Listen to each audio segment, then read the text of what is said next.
what you have to first do is get into the mindset where you recognize what these people are, you recognize what they're doing, you realize how wrong it is, and you are going to get angry about it. You're not going to let that completely consume you, because you're still going to move forward and try to educate people, right? So it doesn't consume you 24 hours a day, right? But you're angry enough to make the preparations that you need to make to deal with them, not only in the mind and in showing other people that they're wrong, their way of being is wrong, their way of life that they're suggesting is wrong, is morally wrong, okay, and shouldn't be the way that we are living. But you may have to deal with them in the physical domain, and I mean through combat. So let's not mince words. Through actually taking their lives. Okay, this is a contingency that may occur. And we're barreling toward it. We're not waltzing toward it. We're barreling down the side of over the cliff toward that contingency and eventuality because of how ignorant our population is toward war. And if people don't realize that, they're very, very, very dumb, is all I could say. To just put it as blunt as it could be put. Okay, so again, the New Age movement has made people take this attitude of, we'll forgive them. They don't want your forgiveness. They look at you as a contemptuous being by even suggesting it. That's what a psychopath does. Psychopath doesn't feel love. They don't care about what you care about or feel. A psychopath is going to keep coming like a wild animal, a vicious wild animal. They're never going to stop. That's the realization that people have to make about what psychopathy is. The psychopath doesn't care about your forgiveness of them. They view that with utter contempt. And that makes them come harder at you and for your rights. You know, that's all it does. It emboldens them. Psychopaths don't understand anything but being physically stopped. If everybody around them said, screw you, we know that that's wrong, we're not cooperating with you. That would be one way of mitigating the psychopath. But do we have a moral population? Do we have a population moral enough to do that? Unlikely. Very unlikely.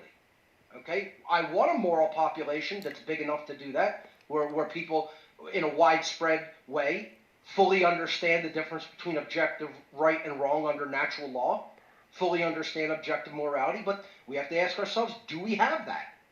And I would say we're not anywhere near that. This is why the American Revolution needed to be waged against the psychopaths of that day. And then all you got to do is ask yourself the question, was the American Revolution an act of hate or love? That's it.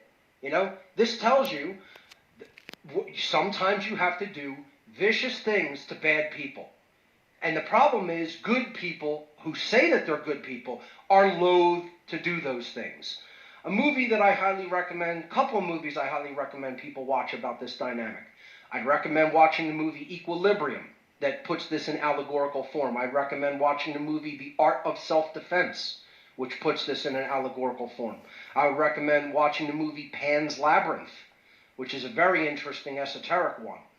But just Equilibrium and The Art of Self-Defense are two phenomenal movies about this dynamic, about psychopathy and how you defend against it. And they're brilliantly done.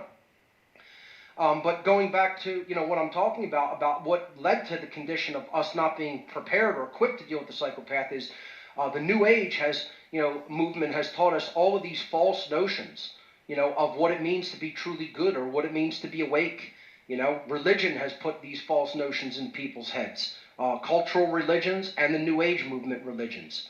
Then you combine that with the mainstream media telling you that these people are the good guys and that taking any physical action against them would be, the horror of horrors, God forbid. Then you combine that all and you have a population that's just sitting there waiting to be eaten. And that's where we're at. So my concept called having the psychopath is a way of containing the psychopath. It's like sort of like a double entendre. It means you get them instead of them getting you, but you get them by having an aspect of psychopathy, not even an aspect, of actually having the qualities of the psychopath in a compartmentalized toolbox in your personality. Okay? So this means that With that toolbox, you're going to be able to have and contain them. You're going to be able to isolate and contain them, or possibly get rid of them. So here's what this means. It means that when it comes time to engage in any physical altercation with an enemy of no conscience, I'm not talking about someone that got drunk in a bar and started a fight with you, okay, because they're saying that they're ordinarily an okay guy, but something set them off earlier. They got drunk, they got in a bad mood, and now they're picking a fight with somebody, and it's not even something characteristic of them. I'm not saying unleash upon somebody like that, with full force. You might want to contain them, get them home so they could sleep it off. That's different. I'm talking about acknowledging the enemies of humanity as the true psychopaths that they are, knowing, not even it being unlikely that they're going to change, knowing from their track record, they're just evil incarnate, and they're not going to change. They've been broken, and they're not going to become unbroken. They're not going to heal. You're not healing certain people. That has to be identified, okay? But this is part of what I consider the deepest level of real self-defense philosophy. And it's missing in self-defensive schools. You want to know why it's missing? What I'm going to explain to you is missing in almost every self-defense school, every school of martial art. In the history of humanity, it's missing because the people who run those things don't have enough knowledge of the human psyche. They don't have enough knowledge of human psychology. They don't have enough knowledge of the occult. Teach this. Okay, because this is actually deep occultism if you really want to break it down. Okay? What the qualities you have to bring into yourself when you're dealing with a true enemy of humanity are: there is no remorse toward them. There is no mercy toward them. They're not really a human being anymore. What the qualities that make a human being are absent in them. They're not going to stop.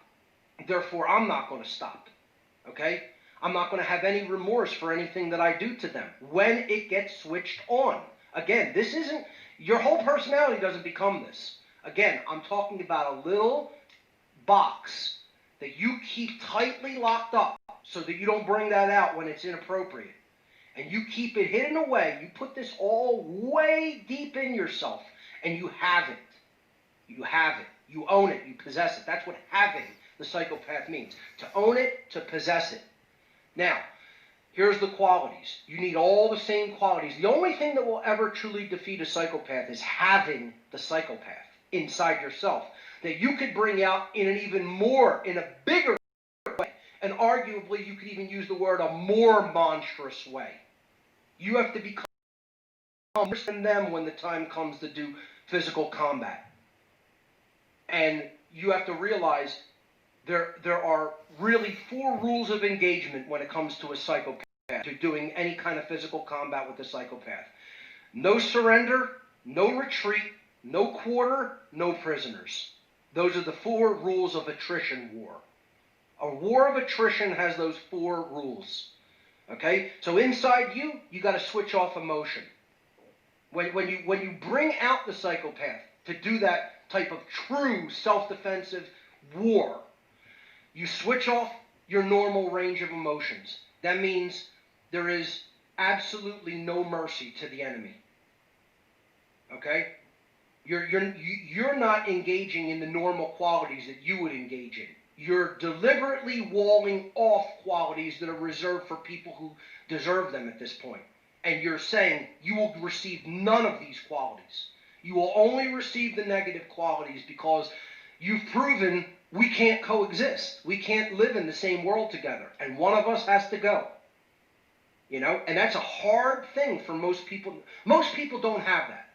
And that's why I'm trying to explain. They need to develop it. They need to have it. There